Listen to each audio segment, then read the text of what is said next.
How are you guys doing? Hi, everybody. My name is Renat. I'm co-founder of Etherisc.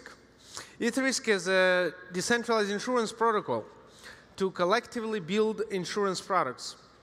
What does it mean? It means that anybody, some of you could be perhaps, could build and operate a decentralized insurance company and earn a fair share of value. Sometimes it could mean a percentage of revenue of an insurance company. We're all building token economies.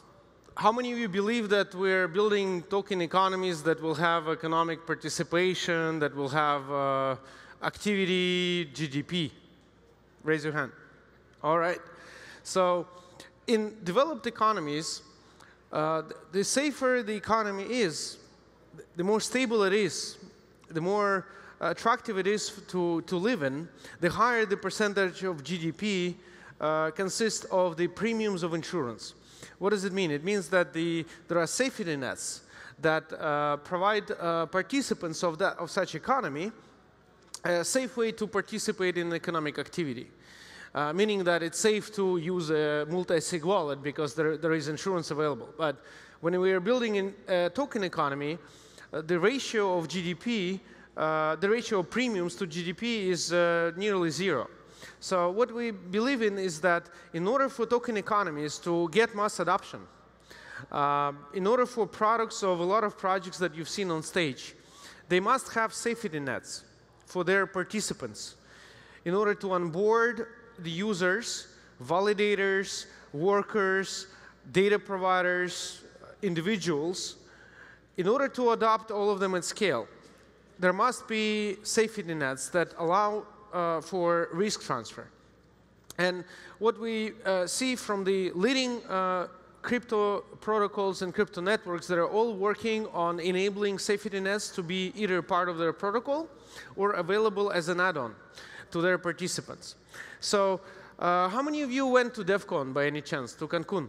Anyone? Cool, yeah. Some of people who went to Cancun were customers of the first decentralized insurance product, which was sold by a smart contract. And what's interesting is that when we started the project in 2016, with insuring the flights to Shanghai, we didn't have an insurance license. And for the year of 2017, we set a goal to obtain a license to prove the world that the smart contract can sell a fully licensed insurance product. A second goal we set was to demonstrate that there are incentives mechanisms that deserve its own economy, and the workers in such a decentralized insurance product model can earn revenues. They can be their own independent sovereign participants of this economy. So the product that was purchased by 77 developers who flew to Cancun paid on 5 policies, and after all flights landed, the weather was good, there were 3 Ether remaining in the smart contract. That was the first underwriting profit of a decentralized insurance company. And there was a regulator in Malta who received the portion of the premiums as a premium taxes. And they were fully regulating this product, meaning that if someone did not get paid, they would come after us. So we're releasing it as an open source template that anyone can copy, meaning that any one of you can take and copy everything, including with this license relationship with the license provider, and launch your own insurance company. What does it mean? It means that for many participants in the decentralized economy, for example, for a 20-year-old in China who developed a risk model, she could earn 3% of a revenue of an insurance company in the United States. So what does it mean? It means that for a developer of a user interface, for a designer, or an actuary, for the first time ever, they can earn a fair share of value, meaning that if their user interface works really, really well, they can earn a fair share of value, and this value is either a percentage of revenue that they set themselves, not their employer. So it's not a salary. They receive either a portion of revenue or underwriting profit or investment income.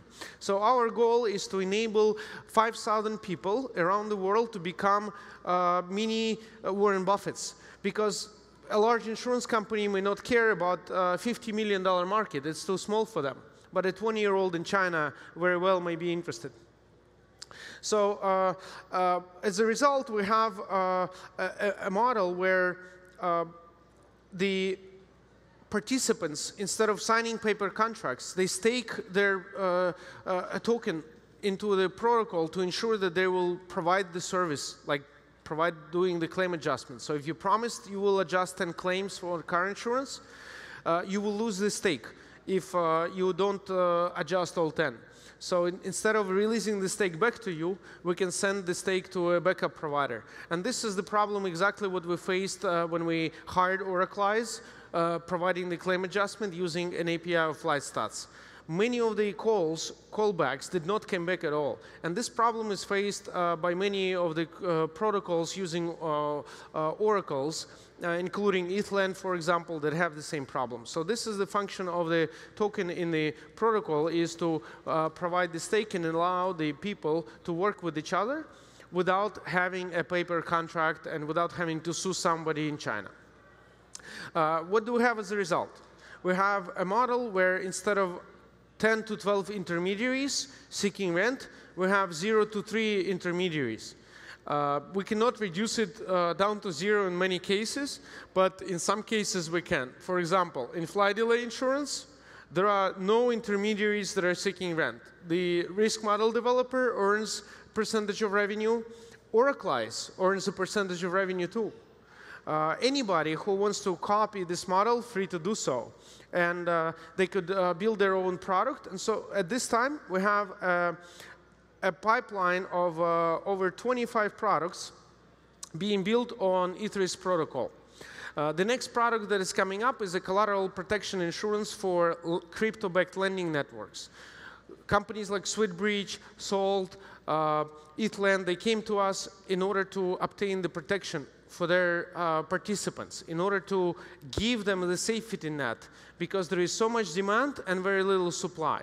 And in order to reduce this risk, they're asking to build an insurance policy that would pay the lender, providing the, let's say, fiat loan, full amount of the money that they have lent if there are risks that happen with this collateral. For example, collateral dropping in value so much that is like 95% drop, right? Well beyond the volatility. Or it might be that there is a bug in their smart contract making the collateral totally unusable, like a parity hack, right? So you thought as a lender you'll be able to sell the money in the collateral, but it's unusable. Or another type of risk is where, let's say you lent, you used 1 Bitcoin to obtain a loan of $4,000. And then a taxman comes in and says that you actually didn't pay taxes, so this Bitcoin is not actually yours. And whoever sold it and liquidated, the lender, is actually, it's not, they cannot have it anymore. So these are all the types of risks that we're putting together a protection package, providing a risk of reinsurance pool that will pay the lenders of the crypto lending networks. And this is just 1 out of 25 that are being built on top of Etherisc. Some of them are keepers, some of them are relayers.